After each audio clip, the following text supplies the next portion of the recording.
What is going on, people of YouTube? My name is Ayew and welcome back to another video. Now, I've just finished recording Done Deal 5, and because the Premier League doesn't like to do things in, ones or twos, let's do it in bulk, I'm recording episode 6 straight afterwards. We've got 4 new players to talk about this time, and we're going to start off with a loan signing I'm quite surprised to see leave a bigger club. And that man, of course, is John Flanagan. He has joined Burnley on loan for, I believe, a season, and 4.5 million rated. It's a weird one because Liverpool do need fullbacks. I mean, Joe Gomez admittedly has come back from injury. Then you've got Moreno. You've also got on the other side. Joe Gomez is right-footed, so he could fit on maybe on the other side. On the other side, you've got Klein, but not much else. And they're the only real 2 fullbacks. You've got Joe Gomez. You could consider a centre-back. And it looks as if they've let someone that maybe could have broken into the first team on loan for the season. Maybe that shows they've got eyes elsewhere. But from a Burnley point of view, I think it's a good signing. It shores up the left-hand side. He's a good left-back. He also was part of the Rodgers teams, or played quite a few times under Rodgers when Liverpool went so close to the league. And for Burnley, it's a good signing. 4.5 million. Again, see how Burnley start. If they look solid, I think Dyche will get it right this time after failing quite miserably last time. But John Flanagan, good signing. Worth getting in there. I think I'll play first-team football at 4.5 million. If he starts getting clean sheets, then hell, it's worth a risk. Moving on from there, we've got Fernando Llorente, who was signed for Swansea from Sevilla. I forgot what Swansea team it was, for an undisclosed fee, and he's a striker and attacker worth 6.5 million. Now, I'm going to give a spoiler alert, but the player who was going to play in strike for Swansea this season has left. So that means Fernando Llorente, will he play first team football? Yes. And if I haven't got around to it yet, and someone's watching who asked the question about Mudu Barrow, will he play? No. Because Fernando Llorente is there. If you wouldn't sign Fernando Llorente, maybe, but for me, Llorente's there, so he's going to start up front, and it's very much the style of striker they like.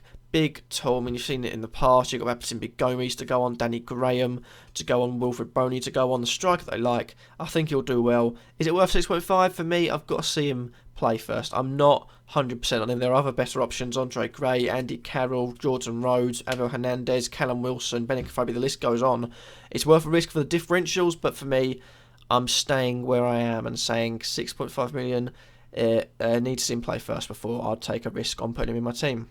And now I'm going to put these 2 players together, or basically together, because it's Arthur Masuaku, I believe I'm saying that right, who has joined West Ham from Olympiacos, a £6 million deal. He's a defender, valued at £5 million, and will he be playing is the big question. Aaron Cresswell's out. I think until Aaron Cresswell's back, then he will play. £5 million if West Ham can shore up the defence, maybe get Byram on the other side, get Antonio out of defence. As much as I love him, he's not a right back. They get a full defence sorted, Adrian in goal. Looks good. It does look good, and he will be worth the £5 million because you're looking at it. It could be a solid team for West Ham this season. It could be a solid start, but the only problem is you've got to transfer him out once Cresswell comes back, because Cresswell's going to be played and favoured well above Arthur Masuaku. I mean, you've got to put some hell of a shift for him to get anywhere near the first team this season.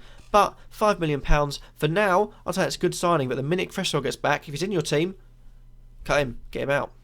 And the second and final transfer from West Ham this episode, and the final transfer in general, is Mr. Andre Ayew, who was signed for West Ham from Swansea, £20.5 million, and for me, great signing. Absolutely fantastic signing. May have paid a bit over the odds considering Swansea got him for free when he joined there, but you're looking at it, he's a player that's going to attack. He bolsters their attacking options. He can play up front, give you an option other than Andy Carroll if Andy Carroll gets injured. And for me, £7.5 million, I'd say it's worth a risk because I've got a few injuries now. He could play on the wings. It's well worth a risk if you're willing to get a West Ham attacker, but say Fagouli's might be a better option. If not, Dimitri Payet. But with that said, I'm going to end the episode here because someone's knocking on my door. Thank you all for watching. Hopefully you all enjoyed. My thoughts are there, and peace.